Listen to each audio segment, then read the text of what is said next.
I like this little story in the Gospel of Luke where Jesus, having come out of the desert, he goes back to his hometown and he shares a message with them. You get this picture that he's gone away to the University of Wilderness. And he comes out of having survived all the temptations that a lot of universities proffer to us. And in his family and his neighborhood, they welcome him back. It's almost as if, oh, look at our boy Jesus. He's come home to share with us. And he goes to church like a good Jew would, and he sits down in the synagogue, and they call upon him. We want to hear, what have you learned in your studies in U of W? They hand him the scroll of Isaiah, and the scripture says in Luke chapter 4 that Jesus finds, he's searching, he unrolls the scroll, and he finds this place where it says, "The Spirit of the Lord is upon me. He's anointed me to proclaim good news to the poor." I like that little word, he finds it. He searches Isaiah. It's not predetermined what he's going to read and share with the crowd. And he continues to read a few more verses from Isaiah 61, and he rolls back up the scroll, and then he sits down and he tells them that today the scripture has become fulfilled in your presence. And all the hometown folks, they just, oh, there's our Jesus. There's our Jesus, thank you. So, well, Jerry, Joseph and Mary, you must be very proud of your son. But it doesn't last too long. He then shares stories about some non-Jews, and it really irritates the listeners, his hometown people. So much so they want to take him out to a hill and throw him over. They actually want to destroy him. But kind of much like Elijah, he sneaks through the crowd. But what is it when we come through our desert experiences that drive us to want to be a part, maybe even a defender, someone who wants to speak on behalf of the good news to the poor?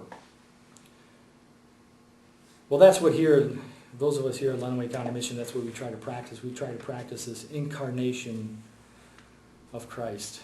We try to practice what Paul says in Ephesians 2, that we should be imitators of Christ. And we look at the gospel of Jesus, who starts his ministry saying, I've been anointed to bring good news to the poor. On John's Gospel, chapter 1, verse 14, we have the Classicus Magnus, that the Word became flesh and dwelt among us. Literally, it says it tabernacled with us. It pitched its tent. It's God becoming flesh and dwelling among God's creation. It's kind of like the shoemaker becoming the shoe, which is an interesting, mysterious thought, and yet it's at the very heart of what we proclaim to be our faith. So what does it mean to imitate Christ? What does it mean to be incarnational? Well, Lenawee County Mission, we serve among the hungry, the homeless, and the addicted. We don't minister to them, we immerse ourselves in their presence. We attempt to be like Jesus was, to be among the poor, to bring good news, not just to speak it. It's not what the Greek language speaks about, kerygma. It's not so much that it's this goulion, it's this good tidings, it's this good news. There's something special to be shared here, and oh, we so much want you to have it. And that includes having to, shall we say, walk the talk. It's much more than just speaking it. It's also living it. That Jesus, as the incarnate word out of John's Gospel, is both spoken and lived out. He is the living word. But yet, how does that look? When we think about the poor, exactly who is this? Who is it he's bringing this glad tidings to? It's those who really, in the context of Jesus' culture in that day, they are desperately longing to see God. They miss God. They hear a lot about God, but for some odd reason, it's just not lived out in their lives. There's a lot of ritualism taking place within the temple, and the Pharisees and the Sadducees have these rules that we have to follow, and there's no sense of liberation. So they find themselves much like we do today, to where we get caught up in all the cocktails of culture that we find ourselves addicted to, whether it be fossil fuels or cosmetics, plastics, money.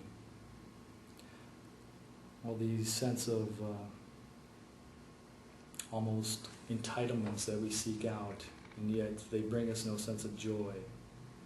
And so our pursuit of this truth, this longing, this love that we have for God, but yet we're missing it, and then it comes in our midst, and we don't want to let go. That's good news. And so here, even at Lenawee County Mission, we try to practice this prophetic ministry of incarnation in our ministry among the poor.